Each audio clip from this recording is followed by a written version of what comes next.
తాకట్లో ఉన్న బంగారాన్ని విడిపించి ఆ రోజున మార్కెట్ ధర కట్టి మిగిలిన డబ్బును మీకు అందిస్తుంది కొమ్మూరి గోల్డ్.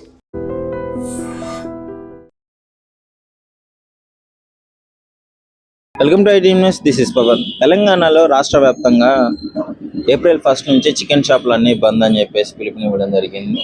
అసలు ఎందుకు చికెన్ షాపులు బంద్ చేస్తున్నారు, వాళ్ళకి వచ్చిన నష్టం ఏంటి, దేని విషయాలని చెప్పేసి మన దగ్గర ఉన్నారు. ఒకసారి చికెన్ షాప్ అతనే ఉన్నారు, అడిగి తెలుసుకున్నాం. ఏంటి, ఎందుకని చికెన్ షాప్ బంద్ అంటే సడన్ గా ఇలాంటి డెసిషన్ ఎందుకు తీసుకోవాల్సి వచ్చింది, అది కూడా రాష్ట్ర వ్యాప్తంగా? పౌల్ట్రీ యాజమాన్యం నుంచి వెళ్ళి మనకు రావాల్సిన మార్జిన్ సరిగ్గా రాక, దానివల్ల వ్యాపారం సరిగ్గా జరగక, వ్యాపారం జరిగినా కూడా లాభాలు రాక, కస్టమర్లకు జీతాలు వెళ్ళక, షాప్స్ రెంట్ సరిగ్గా లేకపోవడం వల్ల ఏప్రిల్ 1 నుంచి వెళ్ళి ఒక షాప్స్ బంద్ చేయడం జరుగుతుంది. రాష్ట్ర వ్యాప్తంగా ఈ డెసిషన్ మీరు అందరూ కలిసి తీసుకున్నారా? అందరూ కలిసే తీసుకున్నారు. రాష్ట్ర వ్యాప్తంగా అందరూ కలిసే తీసుకున్నారు డెసిషన్. ఓన్లీ రీజన్ మీకు లాభాలు రావాలి, పౌల్ట్రీ నుంచి గిట్టుబాటు రాకపోవడం వల్ల అందరూ కలిసి కమిటీకి ఏర్పడి ఏప్రిల్ 1 నుంచి వెళ్ళి షాప్స్ బంద్ చేద్దాం అని చెప్పేసి నిర్ణయించుకున్నారు. ఎన్ని రోజులు ఉండబోతుంది ఇది? ఒక 1 వీక్ 10 days. వాళ్ళు మార్జిన్ ఇచ్చేంత వరకు, వాళ్ళకు మనకు మంచి మార్జిన్ ఇచ్చేంత వరకు ఇది ఇట్నే కొనసాగుతుంది. అంటే పౌల్ట్రీ అంటే మన ఫారం, కోళ్ళ ఫారం నుంచి ఫామ్ వాళ్ళ నుంచి వెళ్ళి మనకు గిట్టుబాటు అయ్యే మార్జిన్ ఇచ్చేంత వరకు షాప్స్ క్లోజ్ ఉంటాయి. అంటే డైలీ మామూలుగా ఎలా ఉంటుంది అన్న, మీరు కోళ్ళ ఫారం నుంచి ఎన్ని కోళ్ళు తీసుకుంటారు, ఎలా మార్జిన్ ఏ విధంగా మీకు తెలిసి ఉంటుంది? అంటే ఇంతకుముందు ఒక కోడి అంటే ఒక కిలో అమ్మితే ఒక 10 రూపాయలు, 20 రూపాయలు, 25 రూపాయలు లాభాలు వచ్చేది. ఇప్పుడు ఓన్లీ తక్కువ వస్తున్నాయి. మునుపటి కంటే ఇప్పుడు కోడి మీద ప్రాఫిట్ తక్కువ వస్తుంది. దానివల్ల షాప్స్ రెంట్ వెళ్ళక, వర్కర్ల జీతాలు వెళ్ళక చాలా ఇబ్బంది అవుతుంది. అంటే వాళ్ళు పెంచినప్పుడు మీరు పెంచే విధానం ఏముండదా? అక్కడ నుంచి పెరిగినప్పుడు మీరు కూడా రేట్లు పెంచుకోవచ్చు కదా? అట్లుండదు కాబట్టి పేపర్లో రేట్ వస్తుంది కదా, పేపర్లో రేట్ అమ్ముకోవాలి అంతే. పేపర్లో రేటు ఎక్కువ పెడితే మన కాడికి కస్టమర్స్ రారు, పేపర్ చూసి వస్తారు. అట్లా మ్యాటర్ ఏమైతుందంటే అక్కడ మీకు రేట్లు పెరిగిపోయినాయి, కానీ పేపర్లో ఉన్న రేటుకి మీరు అమ్ముకోవడం మీకు గిట్టుబాటు అవ్వట్లేదు. దానివల్లనే ఇబ్బంది అవుతుంది. ఎప్పటి నుంచి ఫేస్ చేస్తున్నారు ఈ ప్రాబ్లం? అంటే గత కొద్ది కాలంగా ఉందా, లేకపోతే 4 months 5 months 5 నెలల నుంచి 5 నెలల నుంచి ఉంది. మరి ఫామ్ వాళ్ళకి అడగడం కానీ చెప్పడం కానీ ఇవన్నీ జరిగాయా? జరుగుతున్నాయి, చేస్తున్నారు, వినట్లేదు. నమస్కారం. ఏప్రిల్ 1 నుంచి చికెన్ షాపులు బంద్, దానికి రీజన్ ఏంటి? అసలు మీకు వచ్చే నష్టం ఏం జరిగింది? ఇప్పుడు చికెన్ షాప్ వల్ల సమస్యలు ఏంటివంటే, ఇంతకు ముందు లైవ్ ఇంత రేట్లో ఉండేది కాదు. లైవ్ మనం రిటైల్ రేట్ అమ్ముతాం కదా, ఇంత రేట్లో ఉండేది కాదు. అప్పుడు ఏంటంటే 100 రూపాయలు ఉన్న రేటు అప్పుడే మార్జిన్, ఇప్పుడు కోత విధించారు దాంట్లో. దానికి తోడు ఇప్పుడు ఏమైందంటే రేట్లు కూడా విపరీతంగా పెరిగినాయి. ఆ పెరగడంతో పాటు అప్పుడున్న మార్జిన్తో కలిపి ఇప్పుడు పెంచడం పోయి తగ్గించారు. మెయిన్గా వీళ్ళు ఇప్పుడు ధర్నాలు చేయడం ఇదే.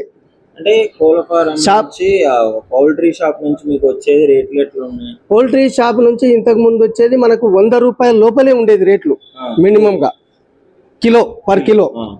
అటువంటి అప్పుడు ఏముందంటే దాంట్లో మార్జిన్ ఉండేది మనకి 20 రూపాయలు అట్లా మార్జిన్ ఉండేది. వాళ్ళు ఏం చేసిరంటే ఇప్పుడు అందులోనే కోత విధించి 12 రూపాయలు 11 రూపాయలకు తెచ్చారు దాన్ని. ఆ 100 రూపాయలు ఉన్న రేటుని ఇలా 150 185కు తెచ్చారు. ఇప్పుడు ఆ 100 రూపాయలు ఉన్న మార్జిన్ కూడా లేదు. 100 రూపాయలు ఉన్నప్పుడు రేటు మార్జిన్ కూడా లేదు. లేకపోవడం వల్ల మూలంగా ఏమవుతుందంటే, ఇప్పుడు మనం ఒక బడ్ తెచ్చాం, అందులో వేసాం. అందులో వేస్తే ఏముందంటే దాని వెయిట్ లాస్ అనేది విపరీతంగా ఉంటుంది. మనం పొద్దుగాల అండ్లేసి సాయంత్రం తీసే 200 గ్రాముల వరకు తగ్గుతుంది. తగ్గినప్పుడు ఏముంది, ఇదే 20 రూపీస్ వెయిట్ లాస్ పోయింది. 20 రూపీస్ 40 రూపీస్ వెయిట్ లాస్ పోయినప్పుడు ఇంకా లాభం ఎక్కడ ఉంటుంది? అందులో లాభం ఉండే ఛాన్స్ ఉండదు. మార్జిన్ 100 రూపాయలు ఉన్న రేటు ఉన్నప్పుడు మార్జిన్ కూడా ఇప్పుడు ఇవ్వట్లా. 200 వచ్చినప్పుడు రేటుకు అప్పటి మార్జిన్ కూడా ఇవ్వట్లేదు వాళ్ళు. ఇప్పుడు ఏం డిసైడ్ చేస్తున్నారు మీ అసోసియేషన్ మొత్తం కలిసి? ఈ అసోసియేషన్ ఏంటంటే కంపల్సరీగా ఏప్రిల్ నుంచి బంద్ చేయాలి. మన మార్జిన్ మనకు ఉన్నంత వరకు, అప్పుడు 100 రూపాయలు రేటు ఉన్నప్పుడు ఏదైతే మార్జిన్ ఇచ్చిరో అదే మార్జిన్ కంటిన్యూ చేస్తూ పెరిగిన రేట్లకు అనుగుణంగా రేట్లు పెంచాలనేది వీళ్ళ డిమాండ్. అంటే రేట్లు పెరిగితే మీ మార్జిన్ ఎట్లా తగ్గిస్తారు? రేట్లు పెరిగినప్పుడు అంటే ఇప్పుడు మనం 100 రూపాయలు ఉంది. ఆ 100 రూపాయలు అంటే మనం ఒక 1000 కిలోలు వేసినాం. 1000 కిలోలు వేసినప్పుడు 100 కిలోలు పోతే ఎంత అవుతుంది? 10,000 అవుతుంది. నువ్వు రేటు ఇప్పుడు 185 ఉంది. 185 ఉన్నప్పుడు 18,500 అవుతుంది. 8,500 వీళ్ళకి చేపలకి వెళ్ళి కోట. అప్పుడు ఉన్న మార్జిన్ లేకపోవడం, దీనికి వెయిట్ లాస్ ఎక్కువ తోడవడం, కష్టాలు మొదలైన వీళ్ళకి మెయిన్ ఇదే. మరి ఎప్పటి నుంచి ప్రాబ్లం ఫేస్ చేస్తున్నారు? అంటే సడన్ గానే డెసిషన్ ఫస్ట్ నుంచి ఫస్ట్ ఉన్న మార్జిన్ ను యథాతథంగా చేసి పెరిగిన రేట్లకు అనుగుణంగా వాళ్ళు మార్జిన్ ఇవ్వాలనేది వీళ్ళ పోరాటం. డిమాండ్స్ ఆ డిమాండ్స్ కు వాళ్ళు అనుగుణంగా స్పందిస్తే ఉండదు. చర్చలు జరిగినాయా మరి ఈ విధంగా ఈ చర్చలు ఇంతవరకు అయితే ఏమి లేవు. చర్చలు ఏం లేవు. నడుస్తా ఉంది ఇప్పుడు ప్రాసెస్. అయితే అంతవరకు టైం ఉంది కాబట్టి ఆ టైం లోపల వీళ్ళు తీసుకున్న నిర్ణయాలను బట్టి వీళ్ళు షాపులో నిర్ణయం తీసుకుంటారు. ముఖ్యంగా తెలంగాణ ప్రియులు ముక్కలేందే ముద్ద దిగదు అంటారు. ఇప్పుడు చికెన్ లేకపోతే మరి అంటే ఇప్పుడు కస్టమర్ లేనిది షాపులు లేవు, ప్లస్ ఫార్మ్స్ లేవు, ప్లస్ కార్పొరేట్ సంస్థలు ఉండవు. కస్టమర్తో పాటుగానే వీళ్ళందరూ బతికేది. కానీ ఏంటంటే కార్పొరేట్ సంస్థలు చిన్నోని మర్చిపోవడం వల్లనే ఈ సమస్యలు ఎదురవుతుంది. కస్టమర్ని దృష్టిలో పెట్టుకోవట్లా. ప్రొడక్షన్ కాస్ట్ ఎంత ఉంది ఏం లేదు లేకుండా విపరీతమైనటువంటి రేట్లను పెంచుకుంటూ వెళ్ళిపోతా ఉన్నాయి. దాని మూలంగానే దానికి మూలం పెంచుకున్నా దాని సేల్ తగ్గినప్పటికీ దాని మీద లాభాలు అనేది రావట్లేదు చేపలకి. మొత్తం క్లియర్ గా చెప్పాలంటే అక్కడ రేట్లు పెరిగినాయి కానీ మీకు ఇక్కడ లాభాలు రావట్లేదు. ఎందుకంటే వాళ్ళు మార్జిన్ అనేది తక్కువ చేశారు. ఎందుకు? కస్టమర్ కు తక్కువ చూపించడానికి ప్రయత్నం చేస్తున్నారు. కానీ చేసినంత మాత్రాన మధ్యలో అయితే మీడియేట్ ఉండదు కదా.